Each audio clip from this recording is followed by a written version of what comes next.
어제 주일 예배 잘 들으셨죠? 예, 오늘 넷째 주의 첫째 강의입니다. 아침 강의도 잘 들으셨고요. 예, 기도하겠습니다. 하나님 감사드립니다. 저희들 아무것도 아닌데 하나님 그냥 두셨으면 하나님 심판받고 지옥 가야 할 죄인들인데 예수님 하나님의 아들의 피로 우리를 사셔서 자녀 삼아주시고 또 여기까지 은혜로 인도하셨습니다. 또 귀한 강의 저희들 듣게 하시는 거 감사드립니다. 오늘 또 성령론 강의 함께 듣는데 듣는 분이나 또 전하는 자나 모두 함께 성령 안에서 하나님의 말할 수 없는 말씀의 은혜를 경험하는 우리의 마음 깊은 곳에 성령의 불길이 더욱 뜨거워지는 귀한 시간 되게 하시옵소서. 예수님의 이름으로 기도하옵나이다. 아멘. 예, 오늘은 우리가 성령 받으라 우리 찬송 한번 같이 한번 하고, 제가 강의하면서 이렇게 성령 받으라 찬송을 좀 매번 하고 싶었는데 한 2번인가 3번 정도 제가 잊어버렸어요. 그래서 한번 성령 받으라고 하신 예수님 말씀 기억하면서 한번 찬송 드리고 그리고 강의 시작하도록 하겠습니다. 성령 받으라 성령 받으라 예수 내게 말씀하셔서 성령 받으라 성령 받으라 예수 내게 말씀하셔서 아멘 아멘 할렐루야 성령 받았네 나는 성령 받았네 할렐루야 성령 받았네 나는 성령 받았네 성령 받으라 성령 받으라 성령 받으라 예수 내게 말씀하셔서 성령 받으라 성령 받으라 예수 내게 말씀하셔서 아멘 할렐루야 성령 받았네 나는 성령 받았네 할렐루야 성령 받았네 나는 성령 받았네 할렐루야 할렐루야 성령 받았네 나는 성령 받았네 아멘 할렐루야 성령 받았네 나는 성령 받았네 아멘 아멘 아멘. 제가 요번에 우리 청교도 신학원 이렇게 강의하면서 제 마음 가운데 참 이렇게 행복감이 있어요. 기쁨, 하나님께 대한 감사가 있습니다. 그래서 제가 이렇게 두 분 사이에 껴서 강의를 하잖아요. 유금주 박사님, 교수님, 그리고 또 정성근 총장님 요 사이에 참 이렇게 귀한 두 분 사이에 껴서 강의하는 게 제 마음 가운데 이렇게 많이 이렇게 감사하더라고요. 감사하더라고요. 여러분들도 이렇게 귀한 두 분 통하여 이렇게 강의 듣는 것을 좀 행복해 하셨으면 하는 마음으로 강의 전에 이 말씀을 좀 드려요. 우리 정성구 총장님은 총신대학과 대신대학의 총장을 역임하셨던 참 보수신학교에서 가장 존경받는 신학자세요. 그리고 보수신학계뿐만 아니라 일반 학계에서도 존경받는 학문적으로 뛰어나시고요. 또 인격적으로 훌륭하시기 때문에 그래서 우리 정성구 총장님이 저희 청교도 말씀학교에 계신 것만으로도 너무너무 감사한데요. 너무너무 든든한데 또한 이렇게 명쾌하고 뛰어난 강의까지 해주시니까 참 여러분도 그렇고 저도 그렇고 정말 너무 행복하고 감사할 뿐이고요. 뿐만 아니라 우리 유금주 교수님 우리 한국교회사 강의해 주시는데 여러분도 그렇지만은 저도 신학교에서 한국교회사를 배웠습니다. 그런데 한국교회사를 이렇게 성령의 임재가 있는 성령의 기름 부음 있는 강의로 풀어내시는 분은 제가 처음이에요. 아마 여러분들도 한국교회사, 교회사 역사잖아요. 역사 배우면서 아마 기대치 못했던 하나님의 은혜가 여러분들과 함께 하실 줄 그렇게 생각이 됩니다. 한국 교회사에 대한 살아있는 강의를 우리 청교도 신학원에서 이렇게 강의해 주시는 유금주 박사님 교수님께 감사드리고, 그래서 제가 이렇게 한국과 미국의 세계 신학교에서 좀 이렇게 배우기도 하고, 또 제가 또 신학교에서 가르치기도 하고, 또 여러 신학교들을 이렇게 방문하기도 해봤지만은, 여러분들이 지금 배우는 청교도 신학원에서 배운다는 것이 얼마나 자랑스러운 일인지 한번 여러분들이 좀 이렇게 깨달아 아셨으면 좋겠어요. 솔직하게 말씀드려서요. 우리 청교도 신학원은 체계가 세계 어떤 신학교보다 엉성합니다. 여러분 다 동감하시겠죠? 진짜 엉성해요. 하지만은 세계 수많은 신학교들 가운데 아마 가장 엉성한 신학교이겠지만은, 전 세계 모든 신학교 가운데 가장 뛰어난, 너무 자랑스러운 두 가지가 있는데요. 첫 번째가 바로 성령께서 역사하시는 학교라는 거죠. 정말 이 굉장히 중요한 겁니다. 성령이 역사하시는, 살아서 역사하시는, 강사를 통하여 말씀하시는 신학교라는 것. 두 번째는 하나님의 말씀이 하나님의 말씀으로 전해지고, 사람의 말이 아니라 하나님의 말씀으로 전해지고, 또 하나님의 말씀이 전해질 때 듣는 여러분들이 사람의 말로 듣지 않고 하나님의 말씀으로 듣는 신학교예요.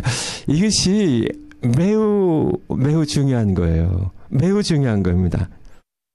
데살로니가 전서 2장 13절 한번 올려주시 바랍니다. 데살로니가 전서 2장, 살전 2장 13절.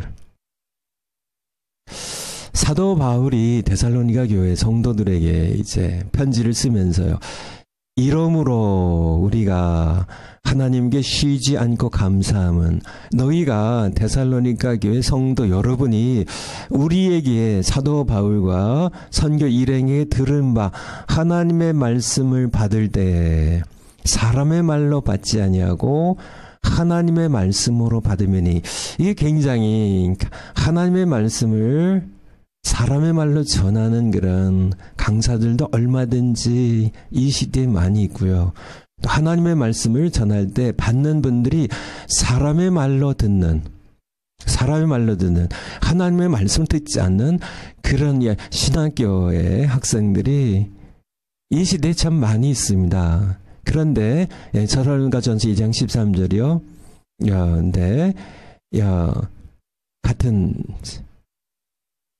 근데 우리가 하나님의 말씀을 올려주세요. 사람의 말로 받지 않고 하나님의 말씀으로 받을 때, 그러하다. 이 말씀이 또한 너희 믿는 자 속에서 역사하느니라고 이렇게 말씀하고 계십니다. 여러분들, 이 말씀의 의미를 아시겠죠? 하나님의 말씀을 전할 때 사람의 말로, 계속 거기 올려주세요. 13절. 사람의 말로 전하는, 인간의 이성으로 요리해서 사람의 말로 전하는 신학교들도 많고요. 인본주의 신학들, 자유주의 신학을 가르치는 모든 신학교들 다 그렇습니다. 다 그렇게 하나님의 말씀을 사람의 말로 이렇게 전하고요. 또 사람의 말로 전하는 그러한 신학교들이 많은 한편, 또 하나님의 말씀을 전할 때에도 많은 학생들이 사람의 말로 받아서 하나님의 말씀 받지 않기 때문에 말씀이 그들 속에 역사하지 않는 그러한 경우도 너무나 많이 있다는 거예요. 근데 우리 청교도 말씀학교의 귀한 것은 무엇인가요? 사도 바울이 데살로니가 교회에 말씀 전할 때 그들처럼요, 하나님의 말씀을 전하는 강사들이 있고요. 이렇게 하나님의 말씀 전할 때 사람의 말로 받지 아니하고 하나님의 말씀으로 받기 때문에 진실로 그러하다. 이 말씀이 여러분 마음 가운데, 이 말씀이 너희 믿는 자 속에서 여러분 가운데 말씀이 역사하는, 말씀이 살아서요 역사하는 것을 여러분들이 경험하고 계실 줄 믿어요. 그래서 말씀드린 것처럼 우리 청교도 신학원이 여러 가지 이렇게 신학교 이렇게 교사 건물이나 체계나 이렇게 여러 가지로 부족한 게 많이 엉성하죠. 그렇지만은 성령의 역사는 어떤 면에서 보면 초대교회가 엉성하거든요. 당시에는 신앙이 체계화된 것도 없고, 그래서 이렇게 그런 가운데 좀 이렇게 체계화될수록 성령이 역사하시는 룸이, 성령이 역사하시는 틈이 점점 없어져요. 그냥 엉성한 데서 성령께서 자유롭게 역사하시는 하나님의 말씀이 하나님 말씀 되는, 하나님의 말씀이 믿는 여러분 가운데 역사하는 귀한 신학교임을 여러분들에게 말씀드립니다. 제가 세계에 여러 신학교들을 다 다녀본 것은 아니죠. 극히 일부만 다녀봤지만은, 제가 이렇게 한국과 미국에 이렇게 신학들 이렇게 공부하기도 하고 또 다녀보기도 하면서 전 세계의 신학의 추세를, 정말 전 세계를 이끌어가는 그런 신학의 추세를 제가 어느 정도 알고 있습니다. 지금 전 세계적으로 한국도 마찬가지고 미국도 마찬가지고 유럽계도 마찬가지고요. 이런 모든 신학계의 중요한 그런 학계의 중요한 추세는 인본주의와 자유주의 신학이에요. 그래서 이것이 전 세계를 지금 휩쓸고 있고요. 다른 말로 얘기하면 범람하고 있다는 것이 오히려 정확한 표현입니다.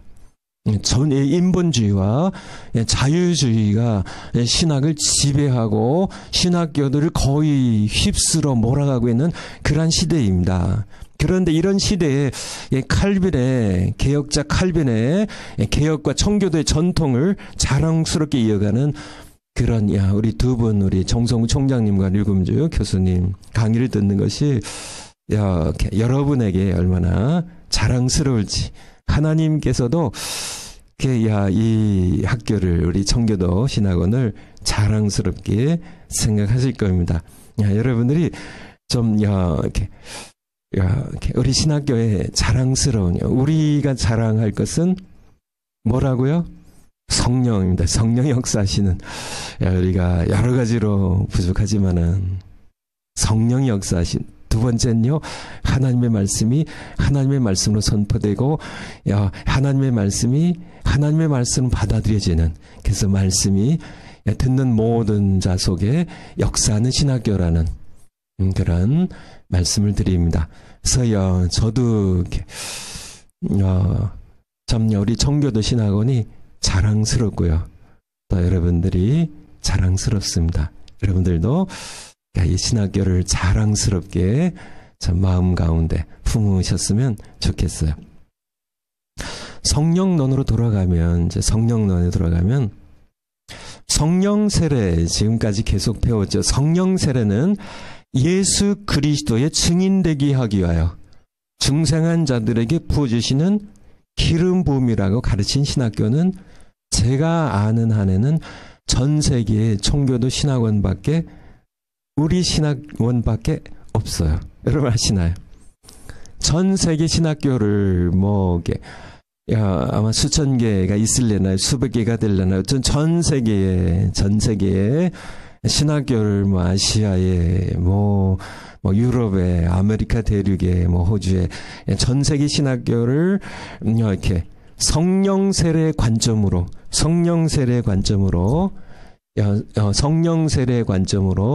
나누어 보면요, 다른 관점이 아니라 성령 세례의 관점으로 크게 세 가지로 나눌 수 있습니다. 첫 번째는 자유주의 신학교예요. 자유주의 신학. 이 자유주의 신학입니다. 인본주의, 그러니까 그들은 인본주의라고 얘기 않지만 어떤 자유주의입니다. 이 자유주의 신학교들의 성령 세례에 대한 관점은 무엇일까요? 관심 없습니다. 관심 없어요. 전혀 관심 없습니다. 그들은 창조도 믿지 않아요. 부활도 믿지 않아요. 동정녀 탄생도 인정하지 않습니다. 그들은 실상은 창조주 하나님을 거부하는 자들이에요. 왜 신앙하는지 모르겠어요. 그들이 창조를 믿지 않으면서 오히려 진화론을 은근히 믿고 거기에 체계를, 신학 체계를 놓으면서 뭐를 신학교라는 이름을 달고 있는지 모르겠습니다. 예수 그리스도 하나님의 아들 거부하는, 하나님의 아들, 예수님이 하나님의 아들 되심을 믿지 아니하는, 동정녀 탄생도 부활도 믿지 아니하는 자유주의 신학자들, 성경 자체를 사람이 지은 그런 책으로 밖에 여기지 않는 자유주의 신학자들은 당연히 성령 세례에 대한 관심이 없습니다. 그런 것에 대한 관심이 없어요. 언급도 하지 않습니다. 정말 불행한 신학교죠. 정말 하나님 앞에 설 때 이들이 받을 하나님의 심판과 책망이 얼마나 강할지 참 불쌍한 그런 사람들입니다. 두 번째, 우리 보수 전통의 신학입니다. 보수 전통 신학. 성령 세례라는 관점으로 나눌 때 보수의 신학은 어떻게 해요? 성령론을, 성령 세례를 예수 그리스도의 구속사의 완성으로 보고 이례적인 사건으로요. 성령 세례는 단 한 번, 초대교회 한 번 받았고 끝이라고요. 그래서 어떻게 가르친다고요? 중생하면 성령 세례 받을 필요 없다고. 중생하면 성령 세례는 자동적으로 받은 것이니까 성령 세례 받을 필요가 없다고. 중생과 성령 세례를 동일시하는 동일 사건의 한 모습으로 보는 그런 면에서 성령 세례를 또 주장하지 않죠. 성령 세례에 대한 이야기는 하지만 그렇지만은 성령 세례를 받아야 된다고 가르치지 않습니다. 세 번째는 다 우리가 보았던 건데, 오순절 계통의 우리 순복음계 오순절 신학에서 성령 세례를 어떻게 가르친다고요? 성도의 구원의 서정으로, 서정이요. ordered, 순서, 구원의 순서로 성도가 함께 구원을 받는데 받아가야 할 하나의 순서로, 마지막 순서로 이렇게 봐서 성도들이 구원 뒤에 또다시 받아야 할 제2의 축복입니다. 제2의 경험, the second blessing으로 그렇게 가르치는데, 우리 정성구 총장님이 말씀하신 것처럼 그러기 때문에 번영신학이라고, prosperity라는 번영이라는 뜻이죠. gospel. 번영케 사람이 복받고 건강하고 이렇게 잘 되는, 형통하는 그런 것으로 이렇게 성령 세례가 잘못 나가버리는 그런 오류를 이렇게 범하는. 그래서 이 세계 모든 신학이, 물론 우리가 보수 신학에 속해 있고 또 일부 오순절 신학에 속해 계시겠지만은 성령 세례에 있어서는 자유주의 신학은 말할 것도 없고요. 우리가 거론할 필요도 없고, 보수 신학과 우리 오순절 신학에 있어서 좋은 훌륭하고 귀하고 성령적인 많은 것들이 있지만은 중요한 오류는 성령 세례에 있어서는 두 신학 다 오류를 범하고 있다는 그런 말씀드리는데요. 그래서 네 번째가 바로 우리 청교도 신학원에서 가르치는 청교도 신학입니다. 성령 세례는요, 중생한 우리 신자들, 구원받은 거듭난 신자들이 예수 그리스도의 증인으로서 기름 부음 받는 것이 성령 세례임을 바로 우리가 사도행전 1장을 통하여 여러 차례 함께 반복하여 들었습니다. 이 말씀을 이렇게 드린 이유는요, 우리 청교도 신학원을 빼면 제가 아는 한은요, 어느 신학교에도 이 셋 중에 하나예요.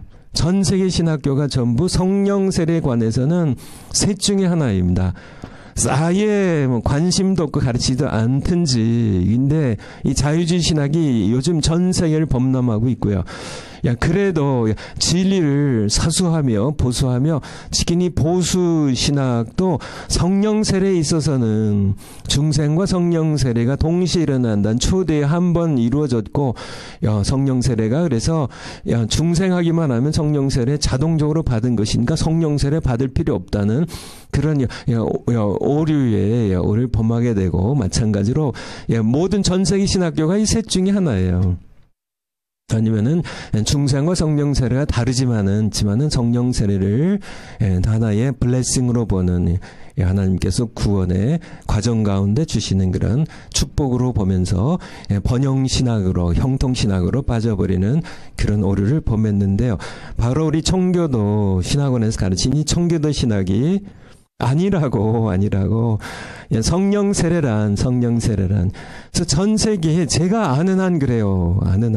제가 모르는 게 바른 성경적인 성령 세례를 가르치는 신학교가 많이 있었으면 좋겠어요. 제가 모르는 그런 선교지에 모르는 신학교가 있을 수 있겠죠. 그렇지만은 제가 아는 한은 전부 이 셋 중에 하나고요. 제가 아는 한은 우리 청교도 신학원이 딱 하나예요. 성령 세례란 우리가 신자들이, 중생한 신자들이 반드시 받아야 하는 그런 것인데, 이것은 예수님께서 공생이 시작하시면서 아버지께서 성령을 부으셨던 것처럼 구약시대에 제사장과 왕과 선지자들에게 기름을 부어서 공생을 시작하게 했던 것처럼, 예수님께서도 제자들이 이제 사도행전에 제자들의 이제 이렇게 복음서까지는 제자들이 훈련 기간이었고요. 이제는 보내실 때 아버지께서 날 보내신 것처럼 나도 너희를 보낸다는, 이제 예수님께서 파송하시는 이제 제자들의 공적인 사역이 시작되는 그때 예수님께서 성령을 받으라고 부활하신 예수님께서 이제 보내시면서 성령을 받으라고, 요한복음 20장 22절이죠. 보내시면 성령을 받으라고 말씀하시고, 이어서 예수님께서 이제 승천하시기 전에 너희가 몇 날이 못되어 성령을 세례를 받으리라고 이렇게 말씀하셨고, 그리고 성령이 너희에게 임하시면 너희가 권능을 받고 이렇게 세상 세상 땅끝까지 증인되라고 이렇게 말씀하셔서 기름 부음입니다. 기름 부음, 성령으로 기름 부어 주시는 기름 부음의 사역을 위한, 예수님의 증인 사역을 위한 기름 부음입니다. 이것이 사역을 위한 기름 부음입니다. 예수님께서 직접 부어 주신 이것에 대하여.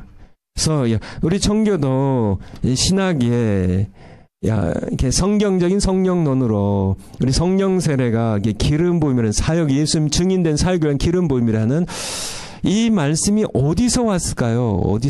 이것은 다름 아닌 성경에서 온 겁니다. 그래서 이번 성령론이 성경이 말씀하시는 성령론이에요. 앞서 우리 전광훈 목사님이 수십 년 동안 이 성경을 깨닫고 외치셨던 말씀이에요. 성령 세례 받으라고요. 수십 년 동안 성령 세례 받으라고.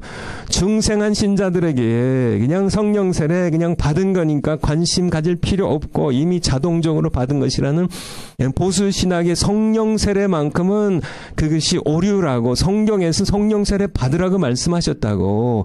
오순절 신학에서 이것이 단지 축복이 아니라, 사실은 제가 이어서 말씀드리겠지만은 이것은 기름 부음, 사역을 위한 이 기름 부음임을 우리에게 외쳤던 우리 정관 목사님의 말씀을 여러분들이 기억하셨으면 좋겠고요. 바로 이것은 무엇보다도 예수님께서 말씀하신 겁니다. 예수님께서 사도들에게 말씀하셨고 사도들에게 베풀어 주셨던, 자신의 증인 되게 하고요 베풀어 주셨던 기름 부음임을 여러분들이 이제 배우셨는데요. 이제 이게 바로 성경적인 성령 세례에 관한 성경의 말씀이에요. 여러분들이 배우셨는데 여러분들도 이제는 이것을 가르치셔야 돼요.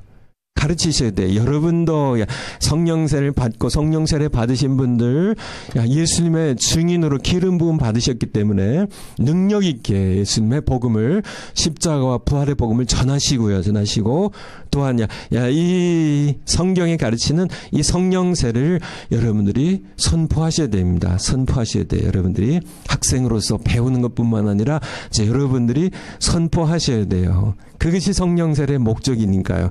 예수님의 증인된 것이 목적이니까. 그래서 불신자들은 여러분들이 성령 받고 중생하게 하시고 불신자들은 중생한 신자들은 성령 세례 받고 예수님의 증인으로 기름 부음 받게 하시는 역사를 여러분들이 이어가셔야 됨을 이 시간에 말씀을 드립니다. 그래서 우리가 이렇게 중생과 성령 세례에 대하여 특별히 성령 세례를 집중적으로 지금까지 공부해 왔는데요. 그래서 그러면 성령 세례를 받는 기도가 무엇인가? 그래서 이제 성령 세례 받아야 되는데, 그쵸? 성령 세례 받으셔야 되는데. 성령 세례를 받아야 되는데, 그러면은, 우리가 어떻게 받나? 그래서 어제 주일 설교도 마찬가지지만은, 기도로 받는다고요. 물론 이제 안수할 때도 받고, 또 말씀을, 예수님을 증거하는 말씀을 들을 때도 받지만은, 우리가 기도할 때 받기 때문에, 그래서 어제 주일 말씀도 여러분 이렇게 들으신 줄 알고요. 그래서 기도에 대해서 그러면 초대교회가 성령 세례를 받은 기도가 무엇인가? 초대교회가 성령 세례를 받은 기도, 첫 번째가 뭐예요? 그래서 7가지를 좀 말씀드렸는데 지금 그것을 하고 있습니다. 7가지. 처음에는 예수님께서 사도행전 1장 4절에 예루살렘을 떠나지 말고 아버지의 약속하신 것을 기다리라고. 이거는 이게 지금 이렇게 반복을 좀 시간이 가니까 첫 번째가 떠나지 않는 기도, 두 번째가요 목적이 분명한 기도. 목적이 뭐예요? 아버지의 약속하신 것. 아버지 약속하신 것이 뭐예요? 성령의 세례입니다. 성령 세례를 세례와는 물로 물세를 줬지만은 이제 너희가 몇 날이 못 돼요? 아버지 약속하신 것 성령으로 세례를 받을 것이라고 하셨던 이 목적이 분명한서 목적이 좀 분명해야 된다고요. 그러니까 이렇게 자꾸 기도 제목이 자꾸 바뀌고 목적이 이렇게 좀 이렇게 흩어지고 산만하니까 그래서 목적이 분명한 기도. 세 번째가 뭐예요? 우리가 기도할 때 사도행전 맞아요. 초대교인들처럼 모여서 기도하고요. 네 번째가 마음을 같이 한 기도. 다섯 번째가 지금 하고 있는 전념하는 기도입니다. 지금 다섯 번째 전념하는 기도에 대하여 전혀 기도에 힘쓰니라라고 우리에게 말씀해 주시기. 초대교회 사도행전 1장 14절을 한번 보실까요? 그래서 전념하는 기도. 여자들이 같이 한번 읽겠습니다. 여자들이 예수의 모친 마리아와 예수의 아우들로 더불어 마음을 같이하여 전혀 기도에 힘쓰니라라고 말씀하고 계세요.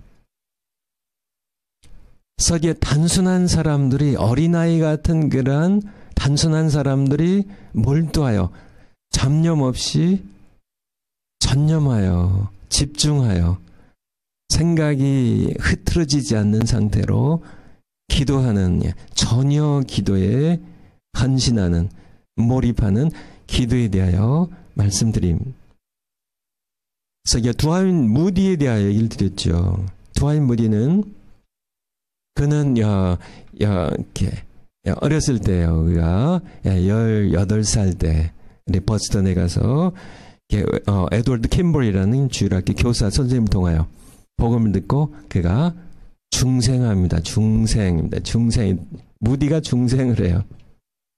그게 전부인 줄 알았어요. 성령 세례는 당연히 받은 줄 알았어요.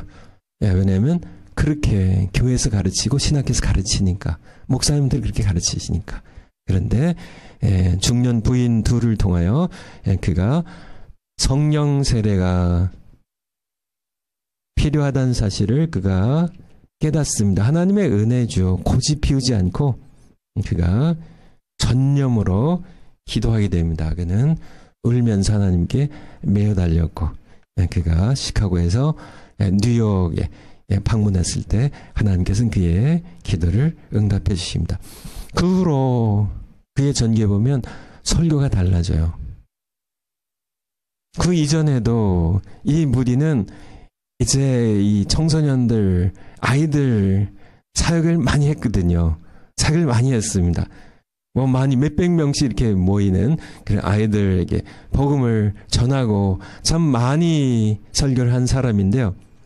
그가 이전에 했던 설교 똑같은 본문으로 똑같은 내용을 설교하는데 성령 세례 중생한 그가 설교했을 때랑 성령 세례 받은 이후에 그 설교했던 것은 완전히 내용이 틀린 게 아니라 본문이 틀린 게 아니라 성령이 역사하시는 거야. 강하게 해요. 기름 부음이 있으니까 열매가 다르고요. 듣는 그런 사람들의 마음이 움직여지기 시작하고 죄를 깨닫고 회개하게 되고요. 이런 강한 성령 역사들이 일어났음을 도안 무디는 고백을 하고 또 전기 작가들이 그것을 쓰고 있습니다. 같은 설교인데 새로운 차원의 설교가 그 입에서 나왔다는 얘기입니다. 그래서 인간의 이성으로 편집된 설교가 아니라 아직 성령이 온전히 주관하는 그런 상태가 아니기 때문에 아무리 중생에서 열심히 내가 열심히 참 바르게 하나님 말씀 전하려고 노력한다 할지라도요. 차원이 달라지는데요. 바로 성령께서 신이 기름 부어 역사하시는 설교는 차원이 다르다는 사실을 우리는 알아야 됩니다. 제가 마틴 로이드 존스 목사님을 좋아해가지고요. 그분의 책을 여러 권 이렇게 구입해가지고 읽었는데요. 제가 직접 배운 건 아니지만은 그분에 대한 그분이 쓴 제가 이렇게 공부했던 웨스트민스터 신학교에 물론 제가 이렇게 입학하기 전에 훨씬 전에 오셨었지만은 이분이 나중에 암투병 하시는데 암투병하는 그 시기에 그러니까 마틴 로이드 존스 목사님의 후기죠. 하늘나라 가시기 얼마 전에 웨스트민스터에 오셔서 이렇게 말씀을 이렇게 전하셨는데 신학생들에게 그때 이렇게 전한 말씀을 책으로 편집했는데 그 책 제목이 Preaching and Preacher라는 설교와 설교자라는 그런 마틴 로이드 존스 목사님의 책 가운데 아주 유명한 책입니다. 그 책의 내용을 이렇게 보면은 그런 내용이 나옵니다. 이게 유익한 내용이 성령에 관한 말씀들이 거기에 많이 나와 있는데 그 중에 하나 무슨 얘기 있냐면은 설교가 이게 설교자들이 자기도 설교자고 또 많은 설교자들이 있는데 설교가 길건 짧건 상관없이 어떤 설교든지 논리가 좀 있든지 없든지 어떤 설교 상관없이 하나님의 임재를 느낄 수 있는 설교라면 자기는 봐주겠대요. 무슨 얘기 아시나요? 하나님의 임재를 the presence of God 정말 창조자이신 인간의 피조 세계에서 벌어지는 그런 인간의 이성으로 이해할 수 있는 그런 차원이 아니라 정말 어떤 설교자가 어떻게 설교하건 길게 하건 짧게 하건 어떻게 하건 어쨌든 아주 뛰어난 성경인 설교가 있겠지만 어쨌든 그가 봐줄 수 있는 그런 최소한의 한계는 하나님의 임재가 있냐 없냐는요. 설교자가 저도 설교자이고 또 설교자가 많이 계시지만은 자기가 설교를 할 때 하나님의 임재를 설교자 자신이 느끼냐 하는 것이 굉장히 중요한 것이고요. 내가 하나님의 말씀 전할 때 설교할 때 그 시간에 성령께서 역사하시는 하나님의 임재, 성령의 역사가 가져오는 하나님의 임재를 느낄 수 있냐 없냐가 중요하고요. 설교자가 하나님의 임재를 성령의 역사를 본인이 못 느낀다면 듣는 그런 모든 성도들도 하나님의 임재를 느낄 수 없다는 사실이고요. 마틴 로이드 존스 목사님의 이 책에 Preaching and Preacher라는 이 책에서 우리에게 말씀해 주신 거는 본인도 사실은 중생한 상태에서 성령의 기름 부음이 없는 그런 설교를 해왔던 사람입니다. 근데 이렇게 마틴 로이드 존스 목사님이 그게 스피리추얼 디프레션이란 영적 우울증이라는 그런 부분에서도 책을 쓰는데요. 그분이 이렇게 참 열정 있는 분이고 그 의학 박사로서 참 이렇게 존경받는 그런 질 다 이제 내려놓고 결국 이렇게 병행하다가 말씀 전하는 거 병행하다 내려놓고 말씀만 전하는 그런 헌신되고 충성된 그런 목사님이신데요. 목사이자 학자이신데, 이분이 1949년에 전환점을 맞이합니다. 자기가 얘기하는 대로 영혼의 어두운 밤을 경험해요. 영혼의 어두운 밤입니다. 근데 바로 이 영혼의 어두운 밤 가운데 인간의 이성으로 하는 그런 설교에 대한 좌절감입니다. 많은 그런 설교자들이 실제로 이 성령세를 받는 많은 설교자들이 바로 이 영혼의 어두운 밤을 경험해요. 선교사님들도 그렇고 설교자도 그렇고 목사님들도 그렇고요. 많은 분들이 인간의 힘으로, 인간의 이성으로, 인간의 열정으로는 넘어설 수 없는 어떤 한계에 부딪히게 되거든요. 정말 사람들은 지긋지긋하게 말 안 듣고 자기가 설교를 10년, 20년, 30년 해도 사람은 변화되지 않고 정말 하나님의 역사는 일어나지 않고 하는 그런 데에 대한 절망의 밤이죠. 정말 지칠 대로 지쳐서 정말 땅을 아무리 파도 샘물이 터지지 않는 것 같은 그런 목마름과 그 지친 상황 가운데에서 이 마틴 로이 존스 목사님이 바로 1949년에요. 제가 태어나기도 전인데 그가 바로 영혼의 어두운 밤을 경험하는데 바로 이때 그가 경험한 것이 성령 세례예요. 그래서 이렇게 런던에 있는 웨스트민스터 교회에 우리 마틴 로이 존스 목사님이 설교자로 섬겼는데요. 그의 후임자가 켄달이라는 그런 사람인데, 목사님인데, 이분이 자기 전임자인 로이드 존스 목사님을 평가하면서 1949년 이후에 마틴 로이드 존스 목사님의 설교가 바뀌었다고요. 다른 차원으로 넘어갔습니다. 성령세를 받고, 중생했어도 여전히 성령이 지배하는 그런 설교보다는 인간의 이성으로 편집된 그런 설교를 하다가 절망에 빠지고 영혼의 어두운 깊은 밤에 좌절에 빠지고 지치고 낙심한 가운데 바로 하나님께서는 그를 찾아오셨고 그의 간구에 응답하셔서 성령세를 베푸셨고 1949년 이후에 마틴 로이 존스 목사님의 설교는 이 후임자의 증언에 의하면 단순해졌고 그리고요 성경적이 됐다고 이렇게 표현을 했습니다. 단순해졌습니다. 성령이 역사하실 때는 단순해져. 성령이 역사하신 인간의 이성보다는 여러 가지 신학적인 여러 가지 주장들, 신학자들의 이야기들, 철학자 얘기들 여러 가지 것들 가지고 설교자가 자기의 인간 이성으로 편집해내어 써내는 그런 설교에서요. 그냥 성령께서 인도하시는 단순한 설교인데 차이는요. 성령께서 인도하시는 역사하시는 이 단순한 설교에는 엄청난 파워가요. 사도행전 1장 8절 말씀처럼 성령이 임하시면 너희가 권능을 받는다고 하신 말씀처럼요. 제가 중학교 1학년 때 제가 시골에서 이렇게 자라다가 중학교 1학년 때 이제 서울로 이제 중학교 입시 보고 올라가서 독수중학교를 다녔는데요.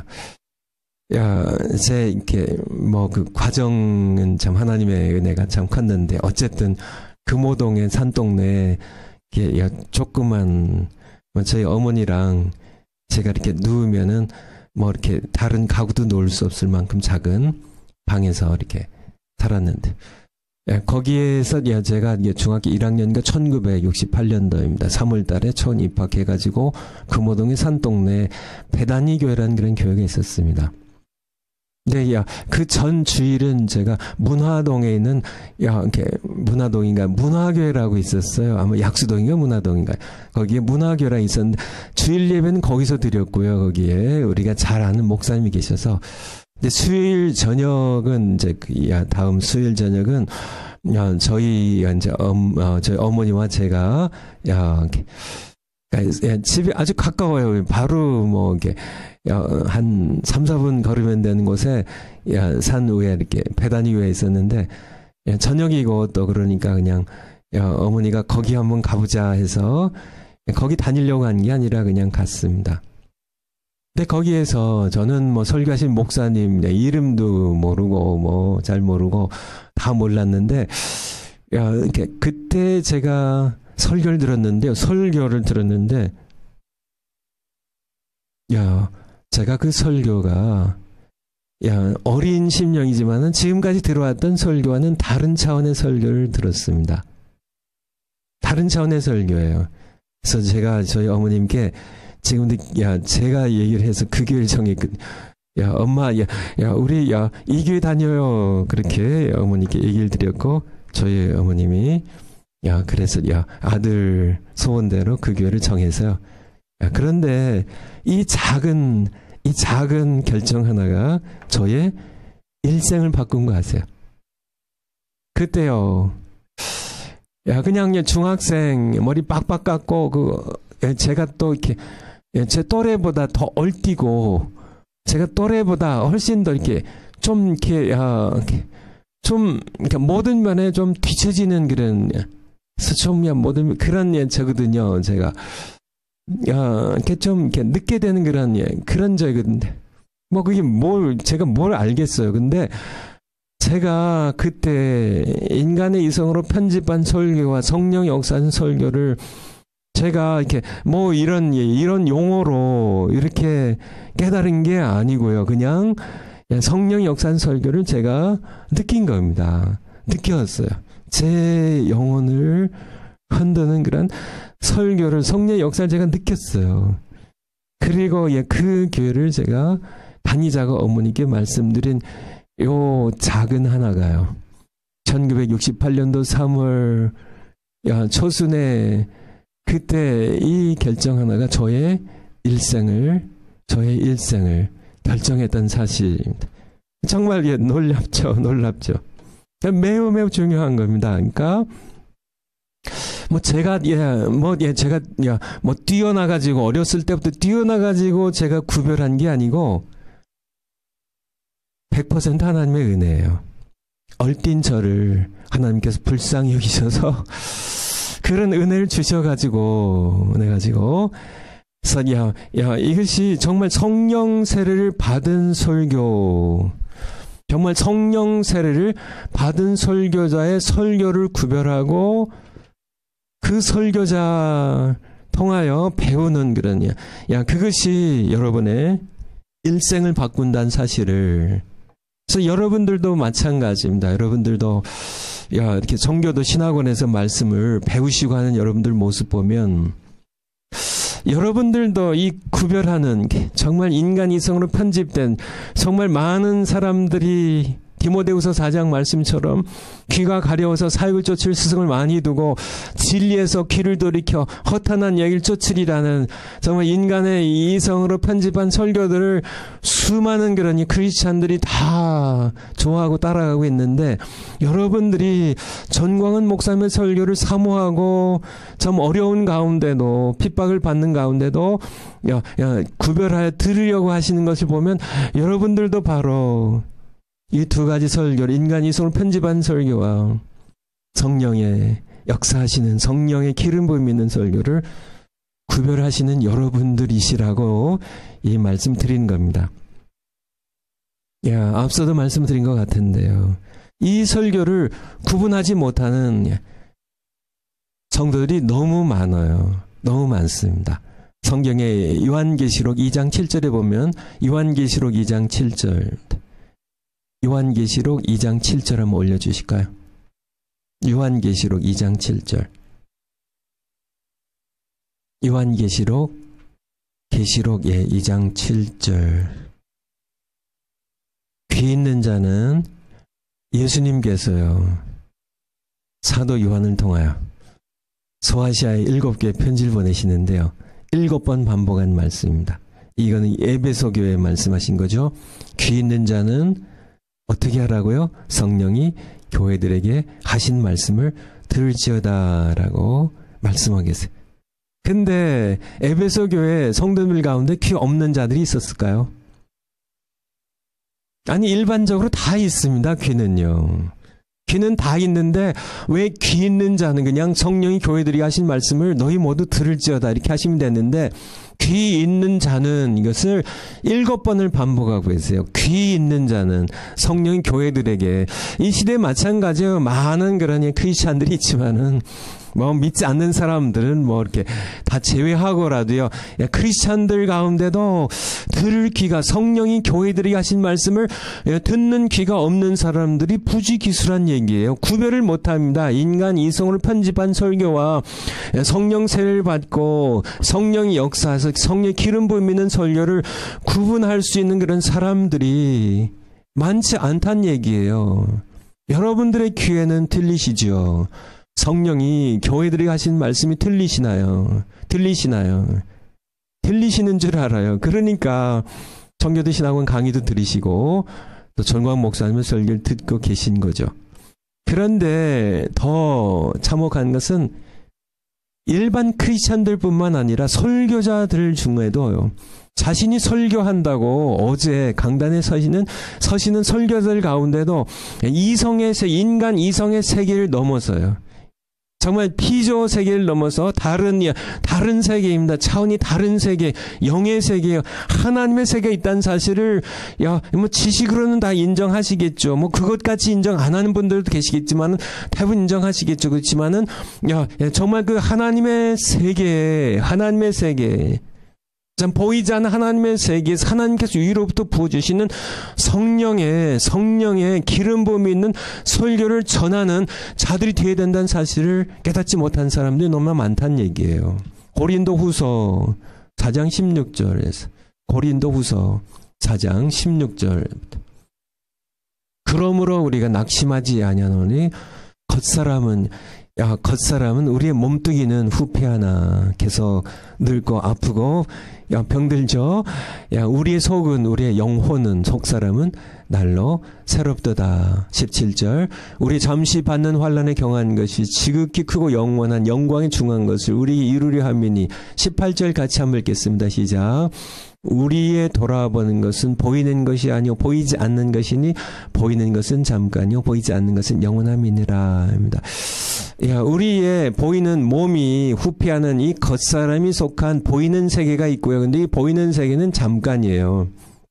하지만 보이지 않는 세계, 하나님의 세계, 우리 영혼의 세계는 영원한 세계가 있다는 사실을, 설교자는 보이는 세계, 보이지 않는 세계와 보이는 세계 중간에 서서 보이지 않는 세계에서 말씀하시는, 성령을 통하여 말씀하시는 그런 이렇게 말씀을 설교자가 보이는 세계의 청중들에게 전하는 그것이 바로 설교거든요. 근데 이 역사를, 이 두 세계를 연결하는 그것이 바로 성령이에요. 성령께서. 하나님의 성령입니다. 보이지 않는 세계에 하나님께서 위로부터 부어주시는 성령의 기름, 성령의 능력이 설교자의 역사할 때 단지 보이는 세계에 속한 인간의 이성으로서 편집한 그런 설교가 아니라 바로 보이지 않는 세계에서 하나님께서 주시는 그런 말씀을 성령의 역사를 통하여 이 땅에 보이는 세계에 속한 백성들에게 전파하는 설교자들이 되어된다는 얘기입니다.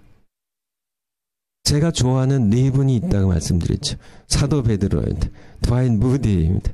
김성로 목사님입니다. 전광 목사님. 공통점이 뭐라고요? 첫 번째, 네 분 다 이렇게 공부를 못한 분들이. 두 번째요, 어린아이처럼 순수하고 단순한 분들인데요. 세 번째 공통점이 있습니다. 이 네 분의 베드로입니다. 무디, 김성로 목사님입니다. 우리 춘천한마음교회, 그리고 우리 전광 목사님. 이 네 분의 세 번째 공통점이 뭘까요? 모두 평범한 분들이에요. 평범한 분들입니다. 아무 특별한 분들이 아니, 그런 분들이 아니라니까요. 여러분들도 다 평범한 분들이잖아요. 우리 같이 평범한 사람들인데 왜 그들은 하나님께 능력 있게 쓰임 받고요.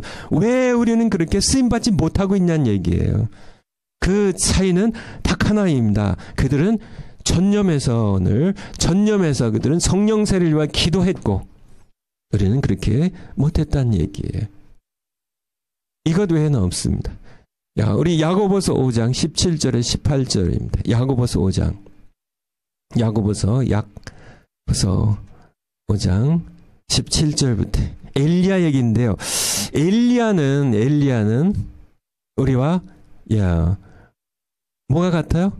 성정이 우리와 똑같아요. 우리와 이게 똑같은 사람이에요. 성정이 같은 사람이에요. 엘리야는. 그런데 저가 비 오지 않기를 간절히 기도한즉 3년 6개월 동안 땅에 비가 아니오고 또 18절 다시 기도한즉 하나님께서 비를 주고 땅이 열매를 맺었느니라 라고 말씀하셨어요. 엘리야와 우리의 차이가 뭔가요? 성정이 같다고요.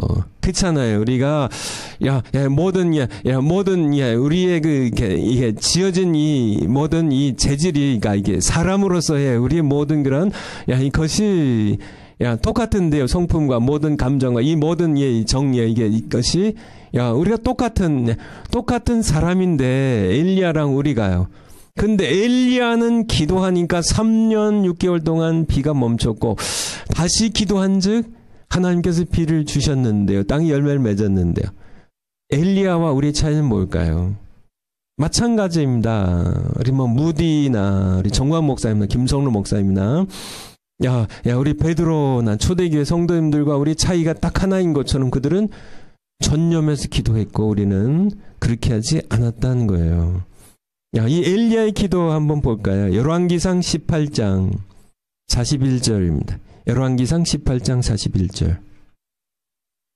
열왕기상 18장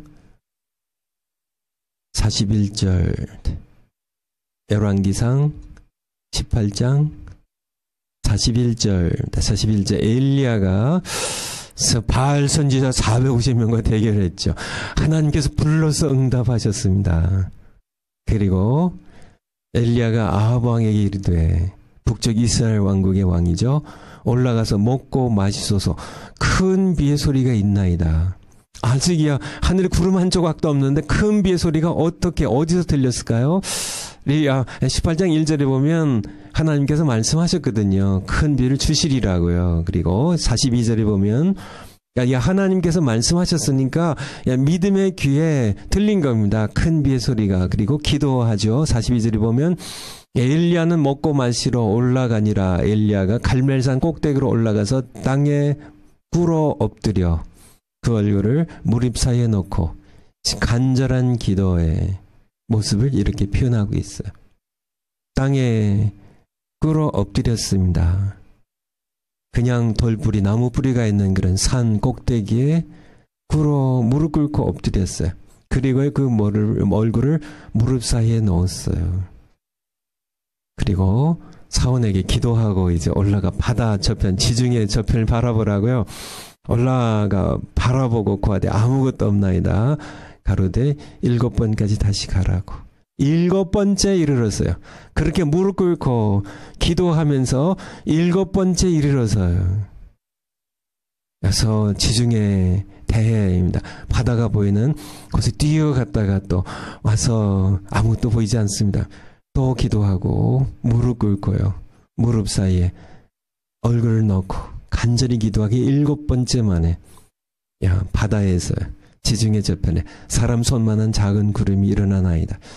시 엘리야의 기도를 통하여 우리에게 보여주시는 전념하는 기도입니다. 전념하는 기도에 몰두하는 그냥 이렇게 무릎 사이에 얼굴 푹 받고요. 그렇게 기도에 몰입하는 그러니 엘리야와 우리의 차이는 뭘까요? 전념하는 기도예요. 전념하는 기도. 우리가 그 기도 하자는 얘기예요. 그래서 전념하는 기도, 다만 공통점이 다 성경이 같다고요. 엘리야도 우리랑 똑같고, 전광 목사님도 우리랑 똑같고, 무디도 우리가 똑같고, 베드로도 우리가 똑같고, 우리 김성일 목사님 똑같고, 정말 성령 세례 받은 사람들 다 우리와 똑같은 평범한 분들인데, 뭐 그들이 유별나게 뛰어난 분들이라 그렇게 뛰어나게 하나님의 일을 하는 것이 아니라 우리와 똑같이 평범한 분들인데, 야, 우리도 전념해서 기도하면, 우리도 하나님께 그렇게 엘리야처럼, 베드로처럼요, 무디처럼요, 우리 전광 목사님, 김성론 목사님처럼, 그렇게 마틴 로이드 존스 목사님처럼 우리가 그렇게 쓰임 받을 수 있는데 왜 우리가 전념해서 기도하지 않겠냐는 거예요. 그래서 오늘 여러분들이 그리고 또 우리 정령론 강의가 끝나기 전까지, 우리 연말 안에 끝나기 전까지. 여러분들이 정말 골방에 들어가세요. 은밀한 가운데 보신 아버지 기도하셔도 되고요. 산속 깊은 데 혼자 들어가셔도 되고, 기도원에 들어가셔도 되고요. 예배당에 불 꺼진 곳에 혼자 그곳에 가서 기도하셔도 되고, 어디에 가서 해도 좋습니다. 하나님께 무릎 꿇고 혼자 기도해 주셨고요. 둘이 합심해서 기도해 주셨고요. 셋이 합심해서 기도해 주셨고요. 그렇게 함께 부부가 함께 무릎 꿇고 기도해 주셨고요. 어떻게든지 여러분들이 간절하게 기도하되 전념해서 기도해가지고 여러분들이 모두 무디처럼, 베드로처럼, 사도들처럼 쓰임받는, 전관 목사님처럼 쓰임받는, 성령 세례받고 성령의 기름 부음이 있는 말씀을 선포하는 그런 여러분들 모두 되시기를 축원을 드립니다. 우리 찬송한 거 할까? 찬송. 어제 주일날 찬송했던 우리 참입니다. 성령의 불길. 한번 찬송하고, 우리 1절만 하겠습니다. 1절만. 한 번만 할게요. 한 번만. 참 피 흘리신 예수의 사랑 안에서 주님의 십자가 따라 생명을 바치겠느냐. 복음의 불길 오른다. 다 같이 일어나거라. 주님의 영광의 나라 다 같이 참여하리라. 아멘, 아멘, 아멘. 성령의 불길, 성령불이야. 성령의 불길, 성령불이야.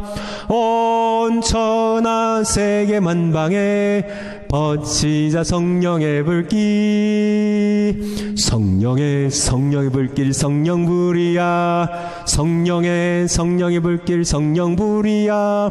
온 천하 세계 만방에 버치자 성령의 불길. 아멘, 아멘. 제가 이렇게 미국에서 목회할 때요, 저희 교회 예배당에 새벽 예배 때 중국인 목사님이 한 분 오셨어요. 성도님들도 가끔 데리고 오시고 혼자 오기도 하시고, 그래서 와서 새벽 예배 때 기도를 하고 가세요. 그래서 왜 우리 교회 와서 새벽 예배를 드리는지 잘 모르겠지만은, 보통은 교회들이 이렇게 새벽 예배가 없으니까 그래서 또 한국 교회 새벽 예배의 그 열정을 배우려고 이렇게 오신 것 같기도 하고요. 어쨌든요, 이분이 이렇게 몇 주를 이렇게 오시더니 어느 날 새벽 예배가 끝나고 이렇게 기도하고 있는데 이분이 저한테 오셔가지고 갑자기 그런 얘기를 하세요. 그러니까 하나님께서 자기에게 말씀하셨대요. 손 목사님에게 100만 불을 이렇게 주라고 그랬대요. 이제 이분이 이제 이게 주식 투자 겸해서 하는 목사님이신데요. 그분이 그렇게 약속을 하시고 이제 가셨습니다. 그래서 이게 제가 기대를 했을까요, 안 했을까요? 기대가 되죠. 100만 달러 하면은 지금 어떻게 되나요? 그러니까 한 10억이 넘는 돈이죠. 그래서 제 아내에게 이제 이렇게 얘기를 했습니다. 그 중국 목사님이 나한테 이게 하나님께서 말씀하셨다고 100만 달러 준대. 어디 했을까? 그래서 제가 언뜻 생각나는 게 그때 제 아내와 얘기 나눈 게 아프리카 북부에 모로코라는데 우리 장상수 선교사님이 계신데 야 거기에 우리 이렇게 호텔 같은 게 선교센터를 지어가지고 이제 선교사님들도 묻고 또 선교팀도 묻고 이제 거기서 훈련도 시키고 하면 좋겠다는 그런 생각을 했는데 제가 받았을까요? 못 받았을까요? 제가 받았을까요? 못 받았을까요? 아, 예, 못 받았대요.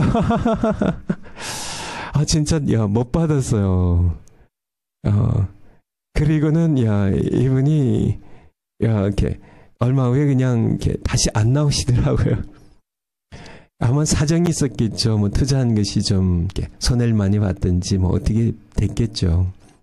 어쨌든요, 사람의 약속은, 이게 목사님의 약속이라 할지라도, 사람의 능력이 안 되니까요. 아니, 자신이 망하면 어떻게 10억을 줘요. 잖아요. 사람은 뭐 또 마음이 변해갖고 안 줄 수도 있고요. 그죠? 사람 세계는 다 그렇잖아요. 약속을 사람들은 이렇게 잘 안 지키다 하지만은 그런데요. 하나님은 약속 지키실까 안 지킬까요? 이 말씀 드리려고 하는 겁니다. 하나님은 반드시 지키세요, 여러분들. 반드시 지키세요. 아버지의 약속하신 걸 기다리라.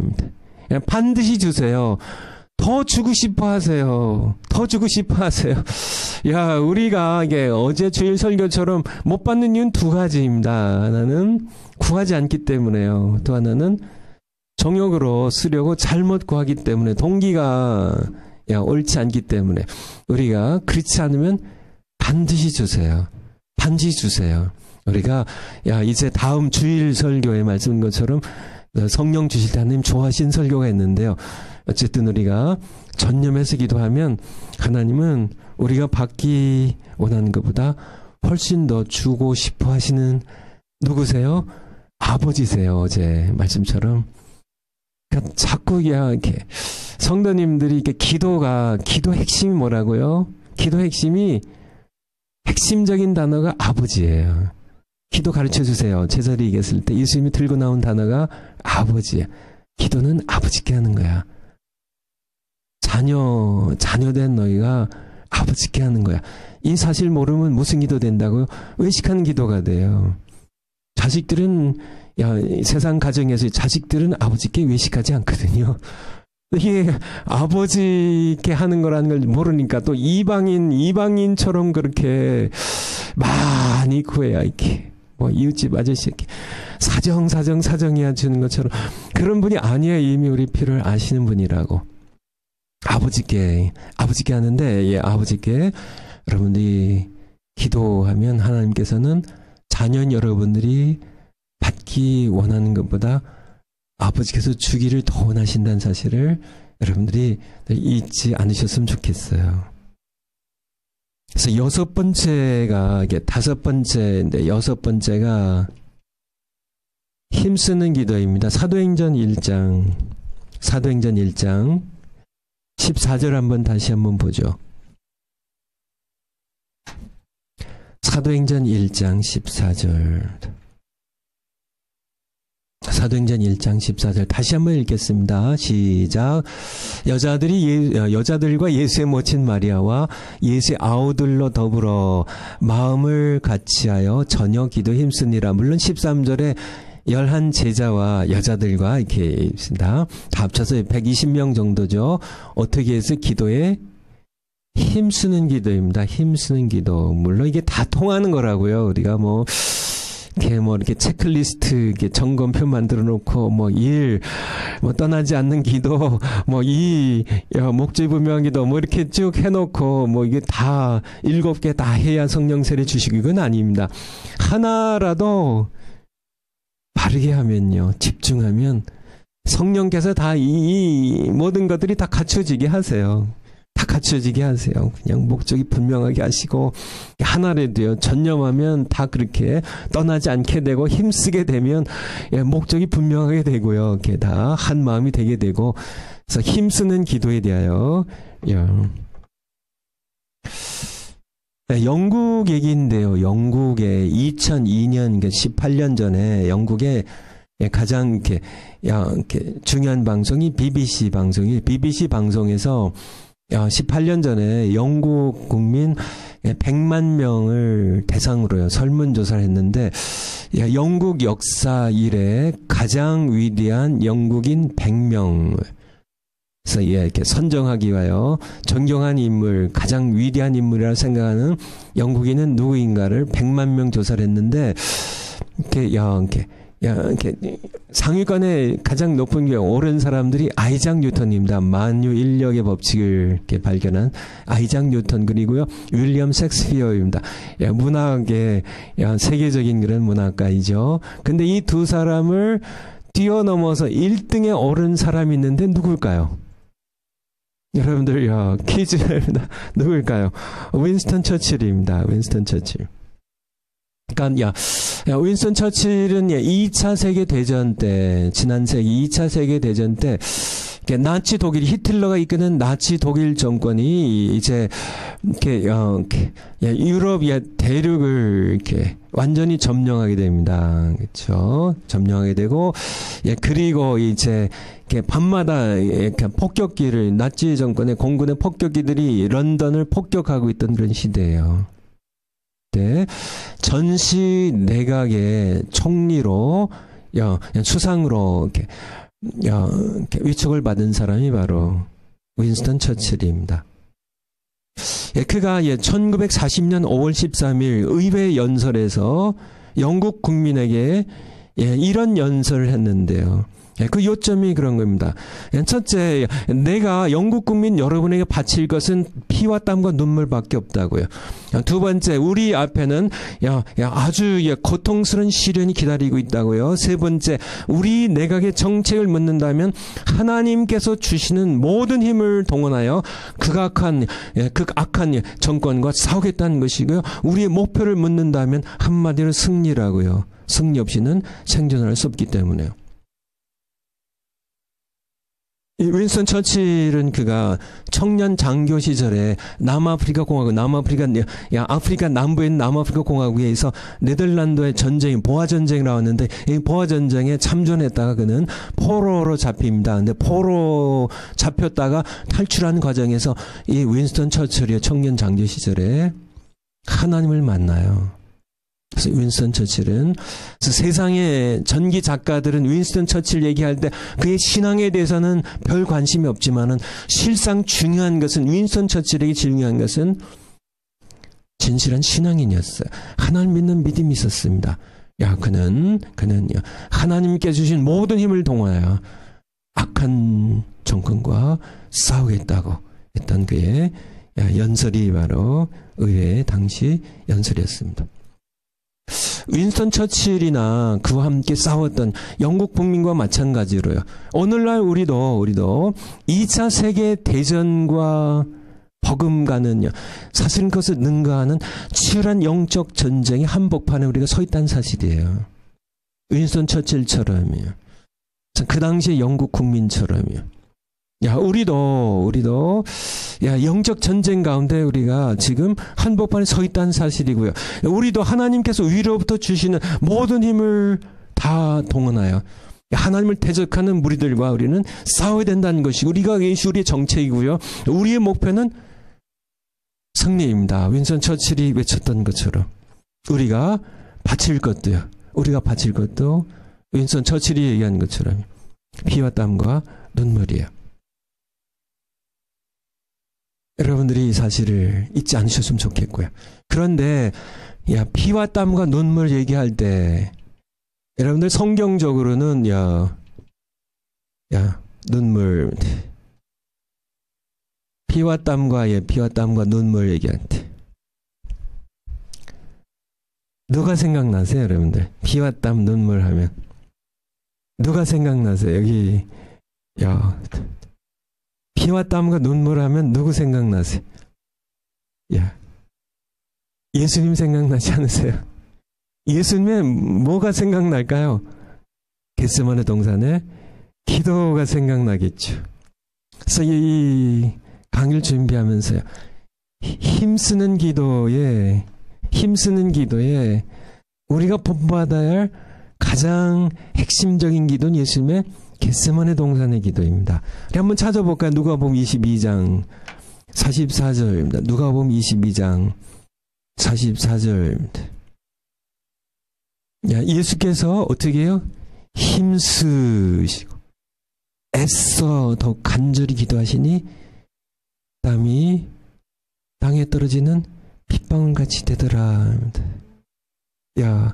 땀이 땅에 떨어지는 핏방울처럼 진액이 쏟아지는데 그런 예수님의 기도입니다. 예수님의 기도입니다. 힘쓰는 기도. 땀이 핏방울처럼 뚝뚝 떨어지는 기도입니다. 요즘 저도 이렇게 기도하는데 예수님 기도 생각하면요. 이마에 땀이 안 나요. 이마에 땀이 안 나. 내 기도가 얼마나 힘쓰지 않고 건성을 하는 기도인지. 우리 히브리서 5장 7절 한번 볼까요? 히브리서 5장 7절. 히브리서 5장 7절. 히브리서 5장 7절. 히브리서 5장 7절. 같이 한번 읽겠습니다. 그는 예수님께서 육체에 계실 때 자기를 죽음에서 능히 구원하실 이에게 심한 통곡과 눈물로 간구와 기도를 올렸고, 그러니까 예수님께서 이렇게 기도한 것이 어디일까요? 물론 다른 공생의 다른 시간에도 기도했겠지만은 이것이 실제로 가장 강렬하게 드려진 시간은 바로 겟세마네 동산의 기도의 시간입니다. 그가 육체에 계실 때 자기를 죽음에서 능히 구원하실 하나님 아버지께 심한 통곡과 눈물로 힘쓰고 더욱 애써 땀이 뚝뚝 빗방울처럼 떨어질 만큼 간구하고 소원을 드렸던 예수님의 기도입니다. 예수님의 기도입니다. 예수님께서는 겟세마네 동산에서 사실은 치열한 영적인 전쟁을 치르신 겁니다. 여러분들 창조 이래로 지금까지 인류의 역사상 가장 큰 전쟁은 어떤 전쟁일까요? 인류 역사가 시작된 에덴 동산 창조 이래로 지금까지 치루어진 가장 큰 전쟁은 갈보리 전투예요. 여러분 동의하시나요? 인류의 역사가 지금 1차 세계대전, 2차 세계대전, 세계대전이라고 붙인 것은 전 세계가 전쟁으로 이렇게 더 휩쓸리게 되는 그런 큰 전쟁을 얘기하죠. 그 이전의 전쟁, 알렉산더 대제, 이렇게 페르시아 정복 전쟁, 여러 가지 전쟁들을 많이, 징기스칸의 유럽 정복 전쟁, 여러 가지 얘기하겠지만은 그래도 한 대륙에서 벌어졌던 그런 전쟁들이고요. 기껏해야 지중해를 둘러싼 그런 새 대륙의 전쟁이었고, 정말 전 세계가 전쟁에 휩쓸렸던 1차 세계대전, 2차 세계대전도 사실은 예수님께서 갈보리 언덕에 치르신 전쟁과는 비교가 되지 않습니다. 갈보리 언덕의 전쟁은 전 세계 인류의 운명이 걸린 그런 큰 전쟁이었을 뿐만 아니라 보이는 세계와 보이지 않는 세계가 함께 참 치루어진 거대한 인류의 역사를 뒤집어 엎는 어둠의 역사를 빛의 역사를, 죽음의 역사를 생명의 역사로 바꾸는, 사탄이 지배하던 그런 세력을 결정적으로 사탄의 머리를 깨트리는 그런 큰 전쟁은 갈보리 전쟁이죠. 갈보리 전쟁, 갈보리 언덕에서 십자가에서 벌어진 그 전쟁. 예수님께서 그 전쟁을 어디서 이긴 줄 아세요? 예수님께서는 그 전쟁을 겟세마네 동산에서 기도해서 이긴 겁니다. 기도해서 이긴 거예요.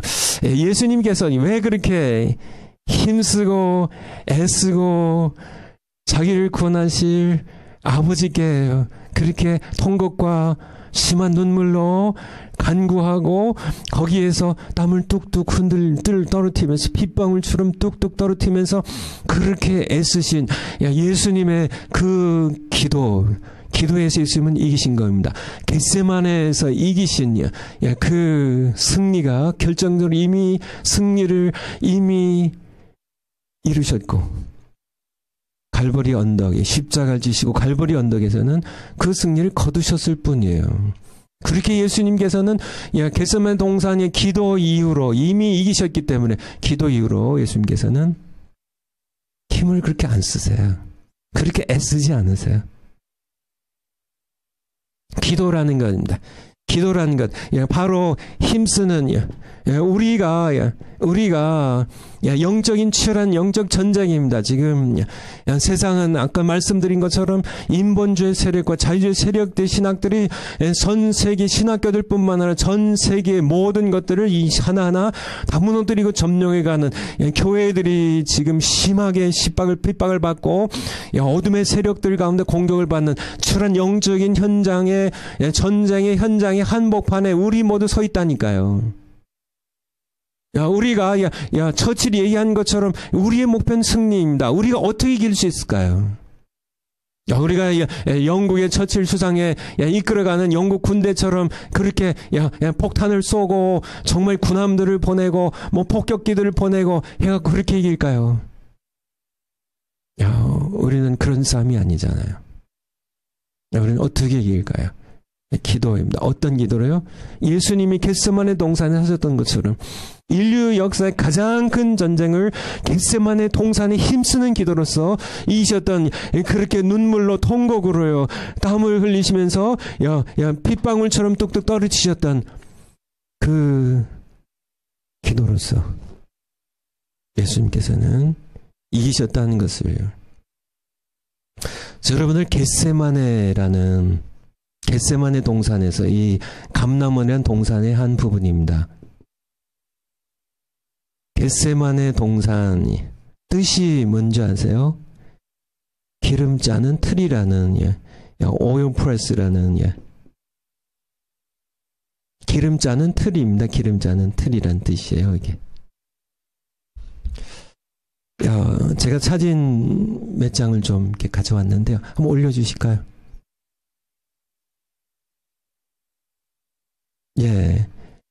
여기가 어딘 것 같으세요? 제가 2년 전에 가봤거든요.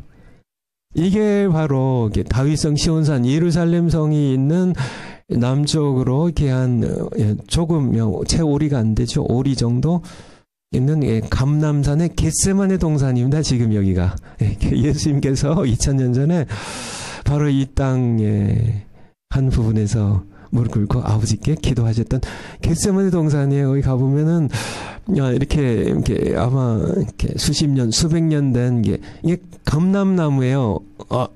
올리브라고 하죠. 올리브 트리. 감람나무예요. 감람나무. 두 번째 사진.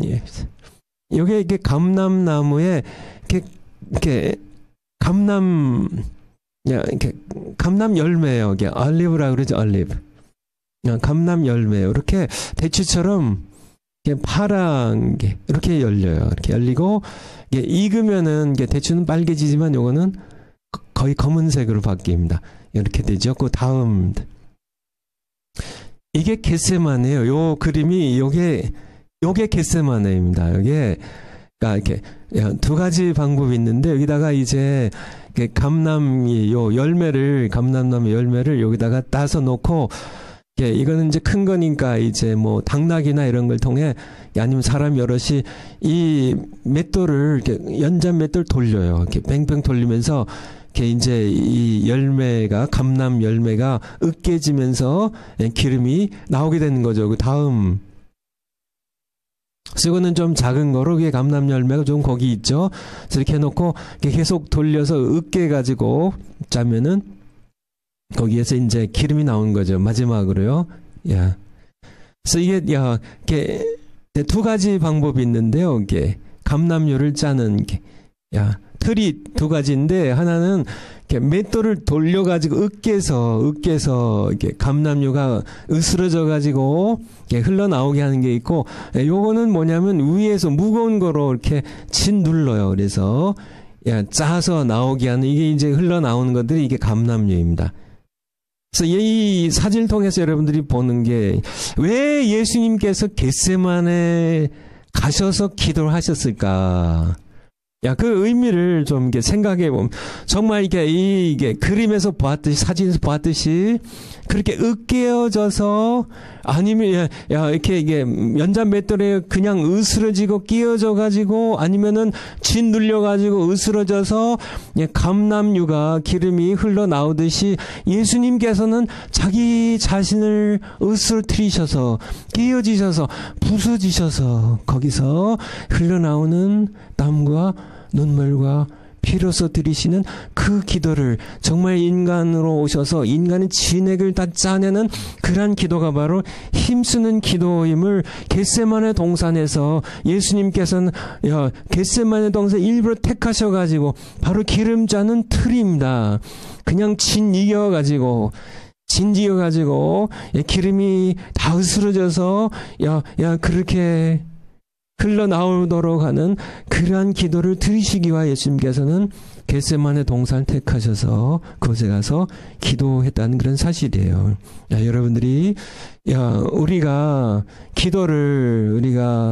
여러 사람들의 기도를 우리가 배워야 되겠지만은, 정말 예수님의 겟세마네 동산의 기도를 기도할 때마다, 특별히 이번에 성령 세례 받는 기도, 여러분들이 기도할 때 예수님의 겟세마네 동산의 기도를 여러분들이 기억하시기 바라요.